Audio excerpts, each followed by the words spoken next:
Cops aren't going to be sneaking copies of the video out from work and putting it on YouTube. Just forget YouTube. Get that right out of your head, because that has nothing to do with making our police accountable, number one. Also has nothing to do with these cameras and anything they capture, number two. Now, next thing to keep in mind here, ladies and gentlemen of the court. The majority of statistics show poor light on the minority of black people. Hell, they make up 70-some-odd% of the prison system currently in this country. Black on black crime. Not only black on white crimes. No, let's talk about black on black crimes, because it's 6 times higher than any other race. These are all statistics.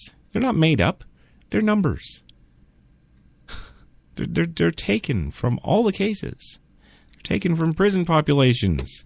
We have the technology to add. I submit that there has long been a cultural shortcoming with black people. Black History Month, for example. What the hell is that all about? We don't have White History Month. We don't have Asian History Month.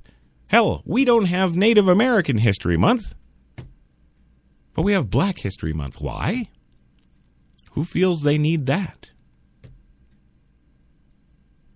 Why do you need that? Well, you need to celebrate that which isn't there. What is the history? Well, we were slaves. Well, why do you still think of yourselves as slaves? Why do you still go off that slave mentality? What's the difference between the cotton-picking white guy whipping you and the policeman pulling you over for speeding or breaking some other law? You view both exactly the same. If you like YouTube so much, go check out Chris Rock and how to be like a white person when a black person or when a police officer pulls you over. The things to do, the things not to do. It's a hilarious video, and it makes a very good point. And that's kind of what I'm talking about here. Now, in the coming days, there will be countless conversations with police experts, rank-and-file officers, and community leaders to figure out how to promote lasting reforms to our policing. But just because they're talking about it doesn't mean anything is going to happen about them doing anything about it in at least the near future, 3 to 5 years. Why is the rioting stopped? It's a fair question. Not that I think you have to have incredible brain power to figure out to go riot in the first place. In fact, I think the opposite. You've got to be pretty low on the IQ chain to think that's going to solve anything. But what happens in 6 months or a year down the road when there's still no change yet? You know, because they're still tabulating, they're still researching, they're still talking, they're still working out details, figuring out what kind of reforms are actually going to benefit the public as a whole, not just black people. Yeah, because that's really what's going to happen now. You get that right. They're not just going to come up with new policies where it's like, well, black person speeding, just let him go. Oh, black person robbing a liquor store, just let him go. Black person stealing cigarillos out of a cigarette store, just let him go. Black person takes your sidearm, officer, well, just let him go. No, see, that's not what's going to happen. So all you rioters out there, all you _black rioters out there, those are the kind of things that hypothetical I just took you through is exactly what you're looking for. And don't say it isn't. Well, that's not going to happen. So I would submit this question to you. When will the riots start up again? Well, we must seize this moment, says Murphy. Let us pray that God will guide us to do his or her will in the pursuit of justice. The press conference came just hours after the announcement by State's Attorney Marilyn Mosby that could shape future relations between police and residents in Baltimore. During her announcements earlier on Friday, Mosby, whose family has 5 generations of police officers, said the 6 officers illegally arrested Gray and then failed to get him the medical help he clearly needed after they arrested him. For a woman who's got the smoking gun video of them all killing him, why is she saying that, they just failed to get him medical help? Yeah, you're not going to get manslaughter on failing to get someone medical help. Sorry.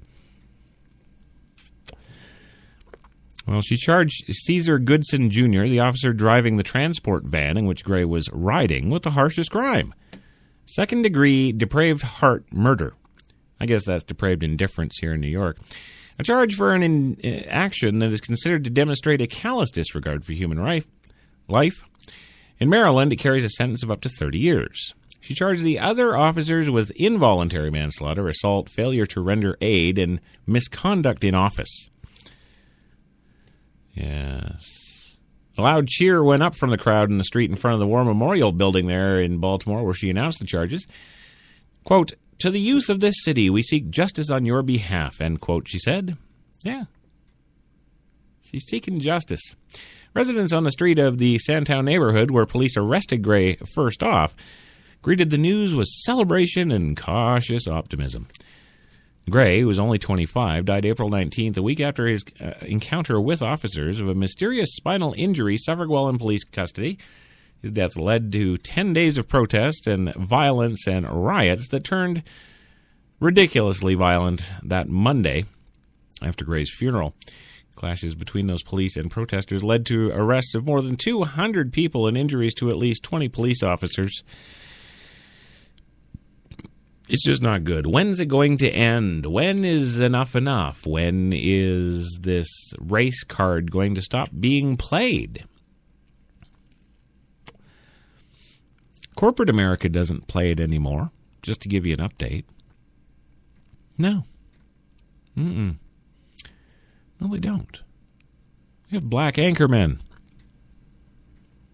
anchoring news programs, major news programs, global news programs.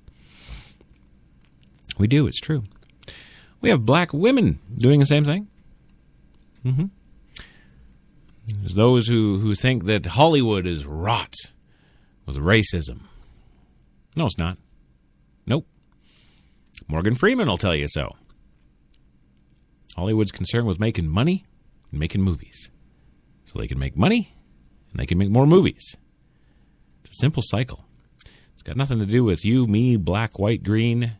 Well, no, it does have to do with green. And our kids in the schools, we don't have to keep this cycle going. How many 11-year-old kids out there are watching the news now? Like I was when I was 11. How many kids, 11 years old, are watching and seeing these patterns, seeing this stuff for what it is? What are we doing? We're breeding the cycle again. We're continuing generations of supposed racism. I can't tell you how many black people in America have mentioned to me, "Oh, you used to own slaves." Well, at least they're half-assed smart. They say, okay, well, not you personally, but, certainly your great-grandparents. Not true. Sorry. And if you want to get right down to it, black people, let's get right down to it. Let's be totally fair and honest here. The Irish. Yes, the Irish. No, I'm not talking black Irish either. I'm talking Irish. They were in this country as slaves in 1658. Yeah. That's before you all got shipped up from Africa. Oh, but wait, nobody listening to my voice right now got shipped up from Africa. No, they didn't. You're African Americans. But why do you want to be called African Americans? You're not African. You're Americans.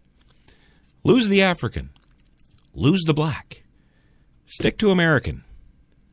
At least on that common ground, we can have some sort of basis of commonality and equality from which to move forward properly. I know these are just my opinions, but the whole thing is ridiculous. We've got a prosecutor who's riddled, absolutely riddled from my conflict of interest gun, and she's actually going to try and prosecute this case herself. And win or lose, it's not going to be good for anybody. It's not. But I think I've made all those points tonight, and I want to thank you all for listening. And now, yes, it is that time again. Yes, thank you. Yes. I want to thank HTLA Radio 1 New York for having me on here again. Another Tuesday night Crash Talk, the Mosby Show. I want to thank the listeners, of course, for tuning in. Sorry we didn't get to the phones. Nobody called. Nobody's got nothing to say about this. Kind of shocking. But maybe I'm just wrong. Maybe this just doesn't matter. Anyhow, this is Chris Crash Jesus Taylor for HTLA saying, life sucks and I'm gone. Crash Talk next Tuesday. Coffee and cigarettes tomorrow. Check it out.